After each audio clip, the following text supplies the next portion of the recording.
Royal Caribbean is going to make it a whole lot easier to go on a Royal Caribbean cruise, especially if you're vaccinated or unvaccinated. And today, I've got the new updates you should know about cruises this fall. Here we go.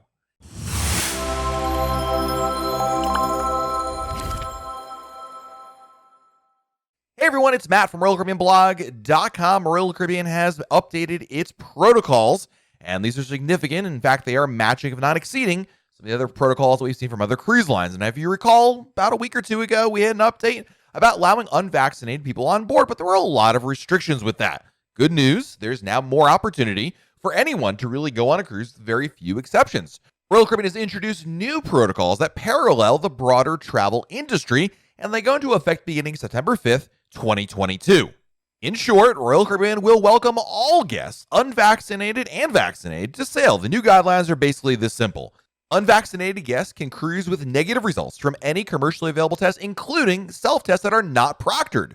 No testing is required for vaccinated guests sailing on cruises that are 9 nights or less. For all sailings, guests 5 years old and younger have no vaccine or system requirements at all. If you're on a cruise that's 10 plus nights, then guests vaccinated or unvaccinated must provide a negative test within 3 days of their sailing date. Now, due to local regulations, if your cruise goes in or out of or visits Australia, Bermuda, Canada, or Singapore, you're still going to be required to be vaccinated in order to go on those cruises, and that is because of the local regulations. The countries are requiring it, not the cruise line. So let's break this down even further. If you're on a U.S. cruise sailing from the United States on a cruise 9 nights or less, excluding sailings to Bermuda and Canada, then it's a lot easier to go on a cruise. Beginning September 5th, 2022, Royal Caribbean is welcoming all guests, regardless of vaccination status, on most U.S. departures. This is definitely a change that reflects a lot of other countries in the Caribbean opening up their borders to unvaccinated cruisers. So any cruise from a Florida home port, any cruise on Oasis of the Seas from Cape Liberty, any cruise from Los Angeles, California, any cruise from Galveston, Texas, any cruise from New Orleans, Louisiana, will allow unvaccinated to go on board these cruises. There are two notable changes with this policy if you've been paying attention over the last couple of weeks, and that is they'll allow now unvaccinated passengers from Florida ports as well as Oasis of the Seas from Cape Liberty. The other week when Royal Caribbean announced the changes, all sailings from Florida and Bayonne were not included with that announcement. Since then, other cruise lines have opened up their ships from Florida ports, which led many to question why Royal Caribbean hadn't done the same. While vaccination is not required, Royal Caribbean kindly asked all guests to disclose their status during check-in to ensure they maintain a highly vaccinated onboard population. The cruise line continues to practice healthy and safe measures that exceed other types of vacations. These measures include routine monitoring and vaccination of all crew members and keeping them up to date with boosters when they're eligible, enhanced testing, and care capabilities in every onboard medical center, and more. I think equally significant is a change in the testing requirements. So Royal Caribbean has updated testing requirements that, again, for cruises September 5th from the U.S. that don't visit Canada or Bermuda, vaccinated guests won't have to take a pre-cruise test on cruises that are shorter than 10 nights, period, end of story. That's pretty significant right there. Unvaccinated guests, 5 and up, will need to test within 3 days before boarding, regardless of cruise length, and Royal Caribbean will begin accepting results from self-administered home tests. So, two really big changes here. Number one, if you're vaccinated, you don't need a test unless you're going on pretty much a transatlantic or something like that, because it is only on cruises less than 10 nights. Almost every single cruise from the U.S. is pretty much less than 10 nights. So if you're vaccinated, no more pre-cruise testing required.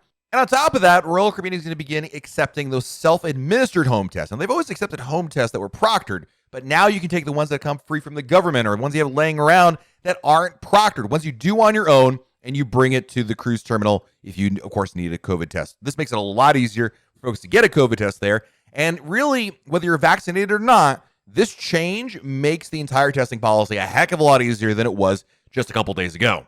Moving over to Europe, if you're cruising on a European cruise, guests who are up to date with their vaccinations won't have to take a pre-cruise test on cruises that are shorter than 10 nights. Unvaccinated passengers or somebody who's not up to date with their vaccinations that are 12 or older will need a test within 3 days before boarding, regardless of cruise length. Children 11 and under will not need a test in Europe. And just like in the U.S., Royal Caribbean will begin accepting results from self-administered home tests on most sailings.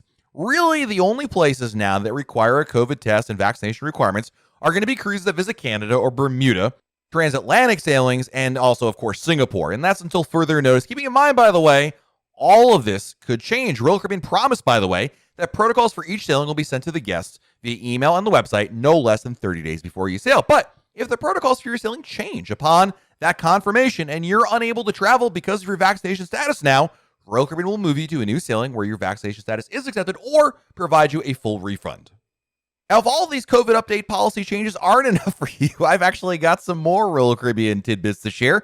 Royal Caribbean has been hinting at what its newest cruise ship, Icon of the Seas, might look like. Yeah, a lot of people have been wondering, what is it going to look like? And let's be clear, I have no idea. No one knows quite yet what it looks like, but we've gotten some hints from it. In a variety of new videos that Royal Caribbean has been releasing, teasing the idea of Icon of the Seas and what it might come from, well, there's been a few different hints as to what the ship could look like. In Royal Caribbean's newest video update that showcases the creation of Icon of the Seas, what appears to be the front of the ship can be seen in the background of the meeting. While it doesn't give a tremendous amount of detail, it does look, though, as that Icon of the Seas might have a new bow design. I'm not surprised by this, quite frankly. It's been speculated for a while now that Icon would be the first Royal Caribbean international cruise ship to employ a parabolic bow. While visually polarizing, I'm not going to get into that, a parabolic bow design is about engineering and not aesthetics. They're about offering a more smoother ride overall. In fact, sister company Celebrity Cruises has employed this type of bow design with their Edge class ships. And you know what? Everyone got used to it. It's fine. So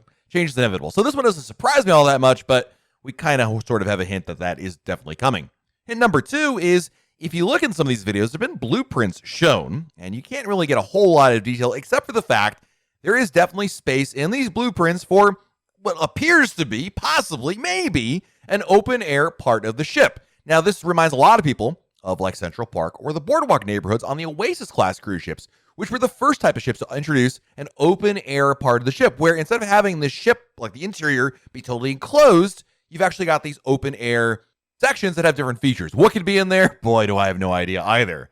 And lastly, possibly the most interesting is, do we maybe now know what the ship is going to look like from a silhouette profile? You know, there's a photo that's been going around the internet of a gift that was given to Royal Caribbean's top cruiser, Super Mario, and it appears to show the silhouette of Icon of the Seas. Now, the silhouette is obviously not going to give you any detail except for maybe the overall shape of the ship. Certainly in the front, you've got that bow design that we talked about earlier, and where I'm going to assume is the bridge and the solarium kind of looks like an Oasis class ship. Then behind it, boy, it's anyone's guess. There's a lot of different things sticking up, going down, coming back again. I don't know. But hey, this is a hint as to what we might expect with the Icon of the Seas. Let me know in the comments below what you think of what it's going to look like and maybe some predictions. Hit your best predictions in the comments below. We'll come back to this video later on and see who was right about any of these things. Let me know in the comments below also your thoughts on the new COVID policy changes. Do you like them? Will it make your life easier? Are you now more compelled or less compelled to book a Royal Caribbean cruise? Let me know. While you're down there, hit the like button, subscribe to our channel, and turn on notifications. That way YouTube lets you know when we have a brand new video to share. This has been Matt from RoyalCaribbeanBlog.com. We'll talk again real soon.